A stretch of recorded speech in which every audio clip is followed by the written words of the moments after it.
మెదక్ జిల్లాలో కాంగ్రెస్ నేత అనిల్ హత్యకు సంబంధించి ఎస్పీ మీడియాతో మాట్లాడుతున్నారు. ఇప్పుడు లైవ్ చూద్దాం. టైంలో ఈయన పలర్ ఉండేది, వాళ్ళకు అనిల్ వాళ్ళతోనే ఉండేది రవీంద్ర రెడ్డి తోటి. కానీ రాను రాను ఇద్దరి మధ్యలో అభిప్రాయ భేదాలు వచ్చాయి. వచ్చే క్రమంలో ఒక పెట్రోల్ బంక్ ఉన్న ఇద్దరు కామన్ గా, పెట్రోల్ బంక్ ఇతనిది అనిల్ది ప్లస్ ల్యాండ్ అతను రవీంద్ర రెడ్డిది. ఇద్దరుగా చేస్తున్నారు. రాను రాను దాని గురించి ఇద్దరికి వివాదం ఏర్పడింది.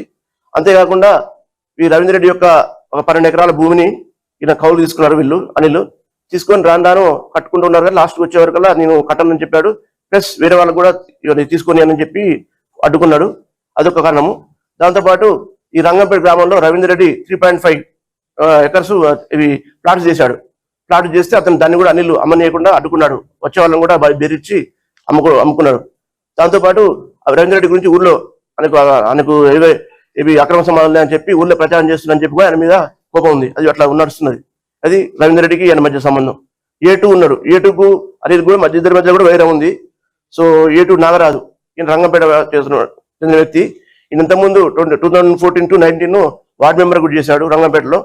చేసిన తర్వాత వీళ్ళు ఫస్ట్ లో మన అనిల్ ఇద్దరు కూడా బాగా క్లోజ్ ఉండేవాళ్ళు. నాగరాజు రాను వీళ్ళు కూడా ఇప్పుడు నాగరాజు అనే అతను ఇప్పుడు రవీంద్ర రెడ్డి దగ్గర ఉంటున్నాడు. అట్లా ఆయన కూడా శత్రువు అయిపోయి ఆయన కూడా ఇబ్బంది కలిగించాడు. దాంతోపాటు ఈ మధ్య కాలంలో నాగరాజు ఊరికొచ్చి సర్పంచ్ పోటీ చేయాలనుకుంటున్నాడు. ఈ విషయాన్ని అనిల్ చెప్తే అనిల్ అంతా నవ్వి నువ్వే చేస్తావు అని చెప్పి బాగా హేళనగా మాట్లాడాడు అందరి ముందర. దాంతోపాటు మాట్లాడి నేను ఎట్లా చేస్తావు చూస్తాను, నువ్వు ఎట్లా పోటీ చేస్తూ అని బెదిరించాడు. అదొక కారణం ఉంది. దాంతోపాటు నాగరాజు వాళ్ళ అమ్మకి ఒక డబుల్ బెడ్రూమ్ శాంక్షన్ అయింది. దాన్ని కూడా అనిల్ క్యాన్సిల్ చేయించాడు కోపంతో. ఇవన్నీ కారణాలతోటి ఆయన శత్రుత్వం పెంచుకోండు A2 నాగరాజు. A3 వచ్చేసి నాగభూషణం. A3 నాగభూషణం ఇతను డ్రైవర్ చేశాడు. ఈయన రంగపేట. ఈయన A2 ఒక తమ్ముడు, నాగరాజు ఒక తమ్ముడు నాగభూషణం. ఈయనకు కూడా ఆయనకు ప్రాబ్లం ఉంది. ఏంటంటే ఆయనకు ఒక వ్యాధి ఉన్నది. ఆ వ్యాధి గురించి నేను బయట ప్రచారం చేస్తా లేకపోతే అని చెప్పి 6 లక్షల డబ్బులు తీసుకున్నాడు అప్పుడు అనిల్. తీసుకొని ఏమంటే ఇట్లతో నన్ను చంపేస్తా అడుగుతా అని చెప్పి చెప్పిండు. ఇప్పుడు A1, A2, A3 ముగ్గురికి మన అనిల్ పైన విద్వేషం ఉన్నది. దీనికోసం వాళ్ళు ఏం చేశారంటే వాళ్ళు ఈ మధ్యకాలంలో 13/5/25 నర్సాపూర్లో రవీంద్ర రెడ్డి వైఫ్ చనిపోయింది. 2021లో ఆమె చనిపోయింది కరోనాతో. ఆమె సంబంధించిన వర్ధంతి ఉండే, సంబంధించిన సంవత్సరికం ఉండే, అది నర్సాపూర్లో చేశారు. దానికి అనిల్ కూడా అటెండ్ అయ్యారు. దాంతోపాటు నాగరాజు అటెండ్ అయ్యాడు. అప్పుడు రవీంద్ర రెడ్డి అందరూ అక్కడే ఉన్నారు. అప్పుడు కూడా ఆయన గొడవ పెట్టుకున్నాడు. ఎవరు అనిల్ వీళ్ళతో నాగరాజుతో గొడవ పెట్టుకొని ఎట్లా పడుతుందో మాట్లాడితే ఈయన ఉంటే కష్టమే, నాకు ఊళ్ళో పోటీ చేయనిస్తలేడు, నన్ను ఇబ్బంది పెడుతుండు, అంతా అడ్డుకుంటున్నాను, రాజకీయాలు ఏదైనా ఇస్తలే అని చెప్పి కోపం పెట్టుకొని ఆ విషయాన్ని రవీంద్ర రెడ్డి దగ్గర అన్నప్పుడు ఆయన నేను చూసుకుంటూ పోండి అని చెప్పాడు. నేను చంపేస్తా లేకపోతే నేను బతకలేము, మా అన్నదమ్ములు బతకలేము అంటే నేను చూసుకుంటా పో, మీకు బెయిల్ గీలని చూసుకుంటా అని ఒక మాట అన్నాడు. అది మనసులో పెట్టుకొని అప్పటి నుంచి స్టార్ట్ చేసాం చేంజ్ చేయాలని. స్టార్ట్ చేసే క్రమంలో వాళ్ళు ఏం చేయాలని చూసి కత్తులతో చేస్తే ఏమైందంటే వాళ్ళు ఏం నమ్మారంటే అనిల్ చాలా మంది తిరుగుతున్నారు కదా కాబట్టి ఆయన దగ్గర వెపన్ ఉండొచ్చు అని అనుకున్నారు. కాబట్టి మన కత్తులతో ట్రై చేస్తే మననే ఫైర్ చేసే అవకాశం ఉంది, అందుకని కత్తి కాదు వేరే వెపన్ సంపాదించాలని అనుకున్నారు.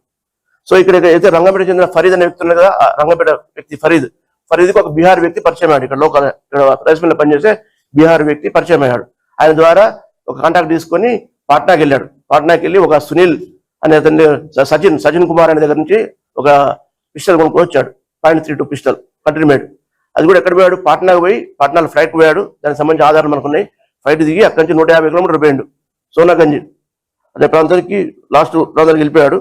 బీహార్లో ఆల్మోస్ట్ నేపాల్ సరిహద్దులో ఉంటుంది.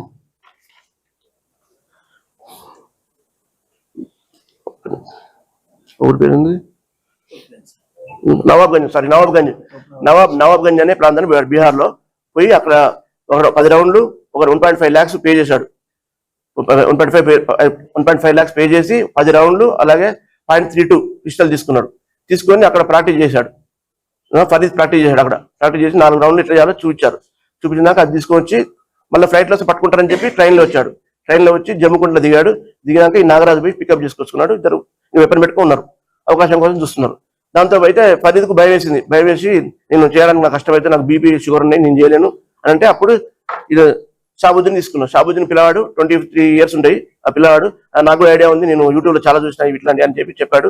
సరే అని చెప్పి ఈ మన నాగరాజు యొక్క గ్యారేజ్ నాగరాజు యొక్క గ్యారేజ్ ఉంది హైదరాబాద్లో. ఆ గ్యారేజ్లో పోయి ప్రాక్టీస్ చేశాడు. 2 బుల్లెట్లు 6కి 2 చేశాడు. ఇక 4 ఉన్నాయి. ప్రాక్టీస్ చేసి రెడీ ఉన్న తర్వాత వాళ్ళు 14వ తారీఖు ఇక ఎప్పుడు దొరుకుతున్నారని చూస్తున్నారు. 14వ తారీఖు రోజు ఈయన హైదరాబాద్ అని చెప్పి మన ఫరీద్ రంగంపేటలో ఉంటాడు. సో ఆ గ్రామం నుంచి పోవాలంటే రంగాపేట నుంచి పోవాలి, పైసల గ్రామం నుంచి పోవాలంటే రంగాపేట నుంచి పోవాలి. సో చూసి చెప్పాడు, ఫరీద్ చూసి వెళ్తున్నాడని చెప్పాడు. చెప్పగానే ఇమీడియట్ గా వాళ్ళు అంతా కౌడిపల్లి దగ్గర వచ్చి నిలబడ్డారు. నాగరాజు గిన కౌడిపల్లి దగ్గర నిలబడితే అక్కడ శేఖర్ అనే వ్యక్తిని ఎక్కించుకున్నాడు. శేఖర్ బాగా క్లోజ్ అసలు అనిల్కు. సో వాళ్ళ ఉద్దేశం ఏంటంటే శేఖర్ని ఎక్కించుకుంటే ఆ రోజు ఏదైనా సెటిల్మెంట్ చేస్తాడు, డబ్బులు వస్తాయని చెప్పి వాళ్ళు నమ్మకంగా ఉన్నారు. వాళ్ళ ఉద్దేశం ఏంటంటే డబ్బులు వస్తాయని చేస్తే డబ్బులు తీసుకొని అక్కడ చంపేసిన తర్వాత డబ్బులు తీసుకొని పోతే ఎవరు దొంగలు చేశారు అనుకుంటారనే ఉద్దేశం చేద్దామని ప్లాన్ చేశారు. కానీ ఆ రోజు పోయిన తర్వాత ఆయనతో పాటు మన A3 నాగభూషణం కూడా అతనితో కలిసి వెళ్ళిపోయాడు. ఎవరు మన అనిల్ బండితో కలిసి వెళ్ళిపోయి గాంధీ భవన్ దాకా పోయాడు. పోయిన తర్వాత గాంధీ భవన్ ఉన్న తెలిసింది, చూసి ఎట్లా పోయాడు చూశాడు. చూసిన తర్వాత రూట్ చూసుకొని వచ్చి మళ్ళీ వచ్చి ఇక్కడ గుమ్మడి దగ్గర వెయిట్ చేశాడు. ఇక అందరూ గుమ్మడి దగ్గరకు వచ్చి వెయిట్ చేస్తున్నారు. సో అనిల్ అక్కడ చూసుకొని గాంధీ భవన్ దగ్గర విషయాలన్నీ చూసుకున్న తర్వాత అక్కడ వేరే డబ్బుల కోసం పోయాడు. మాదాపురం పోతే అక్కడ ఎవరు లేకుంటే ఉత్తర చేతులతో వచ్చాడు. డబ్బులు ఏం ఉత్తర తీసుకొని ఆయన అందులో ముగ్గురు ఉన్నారు బండిలో. సో వచ్చేటప్పుడు సో బాలేష్ అని డ్రైవరు, శేఖరు బాలేష్ అనిల్ ముగ్గురు ఉన్నారు బండిలో.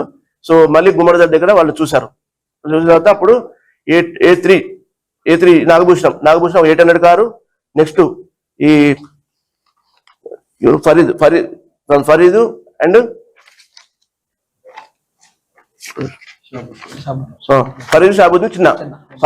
షాబుద్దీన్ చిన్న కలిసి ఒక డిజైర్ కార్ లో 800 ఏమో నాగభూషణం వచ్చారు. ఇద్దరు కలిసి ఫాలో అవ్వకుండా వచ్చుకుంటూ మధ్యలో చూసిన తర్వాత సో ఇటు వచ్చి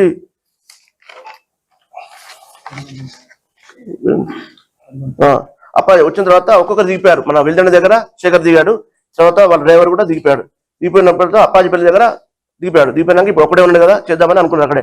కానీ అప్పాజీపల్లి మెయిన్ రోడ్ మీద ఉండే వల్ల అక్కడ పోలీస్ వ్యాన్ అవ్వబడదు. ఆ రోజు అక్కడ ఉంటే మా పోలీస్ వ్యాన్ ఉన్నట్టుంది, ఇక్కడ ఉన్నట్టుంది అనుకొని వెళ్ళిపోయిన తర్వాత అట్లా ముందుకు వెళ్ళిపోయిన తర్వాత సో వరిగుంతం దగ్గర సబ్స్టేషన్ ఉంది. ఆ వరిగుంతం దగ్గర వచ్చిన తర్వాత సడన్గా మన నాగభూషణం ఏం చేశాడంటే తన 800 కార్ తీసుకుపోయి ముందర అనిల్ కార్ ముందర పెట్టిన తర్వాత వీళ్ళు వచ్చి డీజర్ కార్ వెనక పెట్టిన తర్వాత దిగిపోయి దగ్గర పోయి అడ్రస్ అడినట్టు అడిగి తీసేసి షాబుద్దీన్ తీసి ఫైర్ చేశాడు. వెరీ నియర్ నుంచి ఫైర్ చేశాడు, చాలా దగ్గర అంటే జస్ట్ ఒక రెండు జాగాల దూరం నుంచి ఫైర్ చేశాడు. ఫైర్ చేసి కొంచెం తప్పించుకున్న క్రమంలో అనిల్ బండిని గట్టిగా కొట్టేవారు. అది పోయి గేటు తగిలింది, అది ట్రాన్స్కో ఆఫీస్ గేటు తగిలింది. అది అంతవరకు జరిగి చంపేసినాక అక్కడ నుంచి చిన్నగా అందరు ఎస్కేప్ అయ్యి వెళ్ళిపోయినాక ఈరోజు మనం వీళ్ళని అరెస్ట్ చేయడం జరుగుతుంది. సో మొత్తం అవుట్ ఆఫ్ 7 లో మనకు నలుగురు ఉన్నారు. రవీందర్ రెడ్డి, నాగరాజు, నాగభూషణం అండ్